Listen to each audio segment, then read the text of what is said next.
Hello travellers, நம்ம எல்லாருக்குமே என்னங்க ஆசை? எவ்வளோதான் சம்பாரிச்சாலும், வேறு இடத்துல நம்ம இருந்தாலும், நம்ம குடும்ப ஒற்றுமையாவும், நம்ம குடும்பத்தில எல்லாருமே நல்லா இருக்கணும் அப்படின்றதுக்காக தான் வந்து நம்ம வாழ்ந்துக்கிட்டு இருக்கோம். அது மட்டும் இல்லாம, நம்ம கஷ்டப்படுறது எல்லாமே நம்ம குடும்பத்துக்காக தானே. நம்ம குடும்பத்தில எல்லாருமே நல்லா இருக்கணும், நம்ம குடும்பத்தில இருக்க எல்லாருக்கும் எந்த நோய் நொடியும் இல்லாம இருக்கணும், நம்ம குடும்பம் விருத்தி அடையணும், இது எல்லாமே வந்துட்டு நடக்கணும் அப்படின்னா, நீங்க வர வேண்டிய கோயில் தான் இந்த கோவில். இந்த கோவில் எங்க இருக்கு அப்படின்னு பார்த்தீங்கன்னா, சிவகங்கை மாவட்டம் திருப்பத்தூர்லேருந்து காரைக்குடி போகிற வழியில் பிள்ளையார்பட்டிக்கு 2 கிலோமீட்டருக்கு முன்னாடி இருக்கிற வைரவன்பட்டியில் இருக்க வைரவர் கோயிலுக்கு தாங்க இப்போ நம்ம வந்திருக்கிறோம். இந்த கோயிலோட சிறப்பு என்ன, இந்த கோயிலோட வரலாறு என்ன, இந்த கோயிலுக்கு வந்தால் என்னென்ன நல்லது நடக்கும், இந்த கோயிலுக்கு வந்தால் நீங்கள் என்ன பண்ணணும் அப்படின்ற எல்லாத்தையுமே டீட்டெயிலாக இந்த வீடியோவில் பார்ப்போம். இந்த மாதிரியான ஆன்மீக தகவல்கள், இந்த மாதிரி உங்கள் வாழ்க்கைக்கு தேவையான தகவல்கள், இந்த மாதிரி சுற்றுலா தலங்களை பற்றி நீங்கள் தெரிஞ்சுக்கணும் அப்படின்னு நினச்சின்னா மறக்காம நம்ம சேனலை சப்ஸ்கிரைப் பண்ணி வச்சுக்கோங்க. வாங்க இப்போ வீடியோக்குள்ளே போகலாம். இந்த கோயிலோட மூலவர் பார்த்தீங்க அப்படின்னா வந்துட்டு சிவபெருமான். அவரோட பெயர் இந்த கோயிலில் வந்து வளருளிநாதர் அப்படின்னு அழைக்கப்படுது. என்னதான் மூலவர் சிவனாக இருந்தாலும் இந்த கோயில் யாருக்கு பிரசித்தி பெற்றது அப்படின்னா வைரவருக்கு தான் இந்த கோயில் பிரசித்தி பெற்றது. அதனால தான் இந்த கோயில் வைரவம்பட்டி வைரவர் கோயில் அப்படின்னு அழைக்கப்படுது.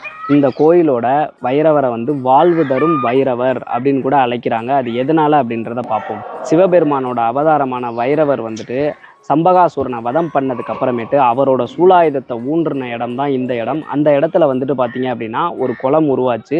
அந்த தண்ணியில் தான் அவரோட பாவத்தையே போக்குனார். இந்த தண்ணியை வந்துட்டு இந்த கோயிலுக்கு நீங்கள் வந்து எடுத்துகிட்டு போய் 48 நாள் வந்து குடிச்சு வந்தீங்க அப்படின்னா உங்களுக்கு கண்டிப்பாக குழந்தை பாக்கியம் கிடைக்கும் அப்படின்னு நம்பப்படுது. அதனால தான் வந்துட்டு வாழ்வு தரும் வைரவர் அப்படின்ற மாதிரி இந்த வைரவரை அழைக்கிறாங்க.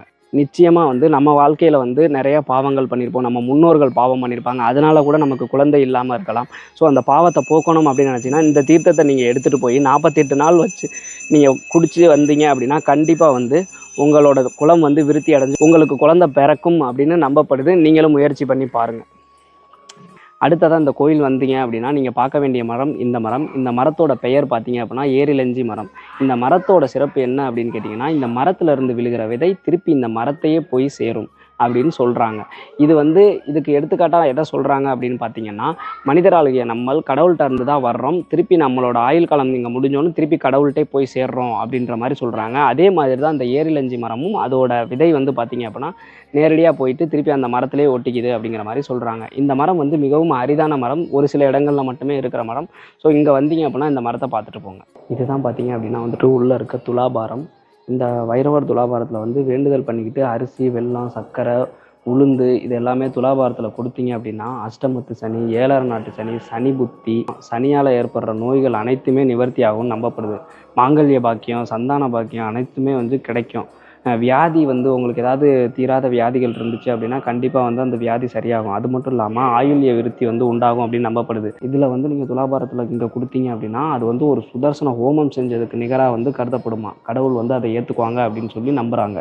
இது வந்து நிறையா பேருக்கு வந்து இதில் துலாபாரம் கொடுத்து அதனால் வந்து நிறையா நிவர்த்தி ஆகிருக்கு. ஸோ நீங்களும் இங்கே வந்தீங்க அப்படின்னா துலாபாரம் கொடுக்குற மாதிரி பார்த்துக்கோங்க. இந்த பிரச்சனைகள்லாம் உங்களுக்கு இருக்குது அப்படின்னா துலாபாரம் கொடுக்குற மாதிரி பார்த்துக்கோங்க. இங்கே வந்து இந்த கோயிலுக்குள்ளே ஓவியம் இருக்குது. இந்த ஓவியம் பார்த்தீங்க அப்படின்னா மீனாட்சி சுந்தரேசர் கல்யாணத்தை வந்து குறிக்கிற மாதிரியான ஓவியங்கள் இருக்குது. இந்த ஓவியத்துக்கு அப்படியே ஆப்போசிட்டில் பார்த்தீங்க அப்படின்னா கண்ணப்ப நாயனாரோட கதை இருக்குது. இதில் பாருங்கள் சிவலிங்கம் இருக்குது. கண்ணை வந்து ஒரு கண்ணை வந்து வச்சுக்கிட்டு, அதாவது ஆல்ரெடி ஒரு கண்ணை வச்சுட்டாரு. இன்னொரு கண்ணை வந்து அவர் தோன்றப்ப பார்த்தீங்க அப்படின்னா வந்து சிவன் வந்து அவர் கண்ணை தோன்றதை வந்து நிப்பாட்டிடுறாரு. சிவன் வந்து இந்த இடத்துல இருக்கார். இது வந்து கண்ணப்ப நாயனார். அவரோட வந்து கண்ணை தோன்றதுக்காக அவர் குத்துறப்ப அவர் கையை பிடிச்சி நிப்பாட்டிடுறாரு. ஸோ அதை வந்து காட்டுற மாதிரியான சிற்பங்கள் இருக்குது. இந்த கோயிலில் சிற்பங்கள் எல்லாமே ரொம்ப அற்புதமாக இருக்குது. இதை புதுமை வேறு புதுப்பிச்சிருக்காங்க வேறு. ஸோ வந்து வந்தீங்கன்னா இதெல்லாம் பொறுமையாக இருந்து பார்த்துட்டு அதுக்கப்புறம் போங்க. இதை தான் வந்து பார்த்தீங்க அப்படின்னா யாழி சிலைன்னு சொல்லுவாங்க. யாழி வந்து முன்னாடி காலத்தில் வாழ்ந்தது ஆழ்ந்த ஒரு உயிரினம் அப்படின்னு சொல்லுவாங்க.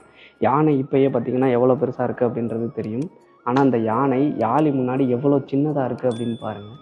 யாழி எவ்வளோ பெருசாக இருக்குது அப்படிங்கிறத பாருங்கள். இந்த யாழின்ற ஒரு உயிரினம்லாம் இப்போ இருந்துச்சு அப்படின்னா என்ன ஆகிறதுன்னு கொஞ்சம் பாருங்கள். ஸோ இயற்கையே வந்து இது இருந்தால் ஆபத்து அப்படின்னு தெரிஞ்சுக்கிட்டு இயற்கையே அழிச்சிருச்சு. ஸோ இது யாழி, இதுதான் யானை. சரி வாங்க இன்னும் கோயிலை சுற்றி பார்க்கலாம். இந்த கோயிலில் பார்த்தீங்க அப்படின்னா வேலைப்பாடுகள்லாம் ரொம்ப அற்புதமாக இருக்குது. ரொம்ப அந்த மேலே இருக்க அந்த விநாயகர் சிலை, அந்த காலபைரவர் சிலை, அந்த அம்பாள் சிலையெல்லாம் பார்த்திங்கன்னா ரொம்ப சின்னதாக இருக்குது. அற்புதமாக செதுக்கியிருக்காங்க. அதே மாதிரி அந்த டிஸ்டன்ஸே ரொம்ப லாங்காக இருக்குது பாரு. நம்ம சுற்றி வர்றோம், கோயிலை உள்பிரகாரத்துலேயே சுற்றி வர்றோம். அங்கே இருக்குது மூலவர் கோயில், அவ்வளோ லாங்கு. எவ்வளோ பெருசாக இருக்குல்ல. கிட்டத்தட்ட 3 அடுக்கு தூண் இருக்குது பாரு. 1 2 3 அடுக்கு தூண் இருக்குது. அடுத்ததாக பார்த்தீங்க அப்படின்னா நம்ம பார்க்க வேண்டிய இடம் முப்பலி கருப்பர்.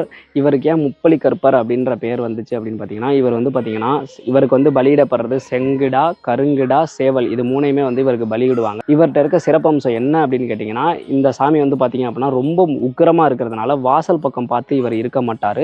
தெற்கு பக்கமாக பார்த்து தான் இருப்பார். நம்ம வந்துட்டு இவரை ஃபஸ்ட்டு வாசல் பக்கம் பார்த்து கும்பிட்டுட்டு அவரோட மூஞ்சியை பார்த்து நம்ம கும்பிடணும் அப்படின்னா, உள்ளார அந்த தெற்கு சைடு போனீங்க அப்படின்னா சுற்றி வரையிலே தெற்கு சைடில் பார்த்தீங்க அப்படின்னா ஜன்னல் இருக்கும். அந்த ஜன்னலில் வந்து அந்த ஜன்னல் வழியாக தான் இவரோட மூஞ்சியை பார்த்து நம்ம கும்பிட முடியும். இவர்கிட்ட நீங்கள் வேண்டுதல் வச்சிங்க அப்படின்னா நிச்சயமாக கூடிய சீக்கிரமே நிறைவேறிடும். அப்படி நீங்கள் நிறைவேறினதுக்கு அப்புறமேட்டு இவருக்கு வந்து பார்த்தீங்க அப்படின்னா வந்துட்டு அருவாள் வந்து அடித்து வைப்பாங்க, மணி வந்து வாங்கி கட்டுவாங்க. உங்களுக்கு ஏதாவது வேண்டுதல் இருக்குது, நிறைவேறாத வேண்டுதல் இருக்குது அப்படின்னு இங்கே வந்து நீங்கள் வேண்டிக்கிட்டு இவருக்கு அருவாள் அடித்து வைக்கிறேன், மணி கட்டுறேன்னு வேண்டிக்கிட்டு நீங்கள் போனீங்க அப்படின்னா கண்டிப்பாக உங்களோட வேண்டுதல் நிறைவேறும். முப்பலி கருப்பரை சுற்றி வரையிலே பார்த்தீங்க அப்படின்னா அந்த மாதிரி வேண்டுதல் நிறைவேறினவங்களாம் நிறையா வந்து அருவாள் அடித்து வச்சுருப்பாங்க. அதே மாதிரி அந்த முன்னாடி வந்து பார்த்தீங்கன்னா நிறையா மணி தொங்குறதை நீங்கள் பார்க்கலாம்.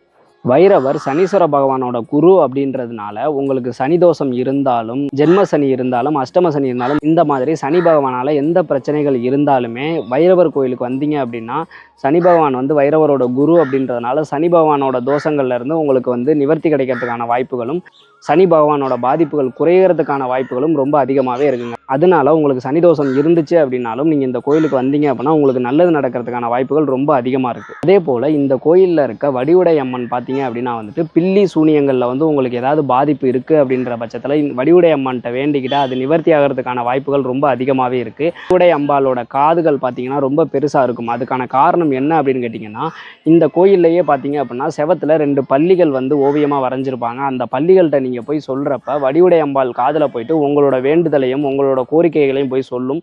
வடிவுடை அம்பாள் வந்து உங்களுக்கு வந்து அதை நிறைவேற்றி வைப்பாங்க அப்படிங்கிறத நம்பப்படுது.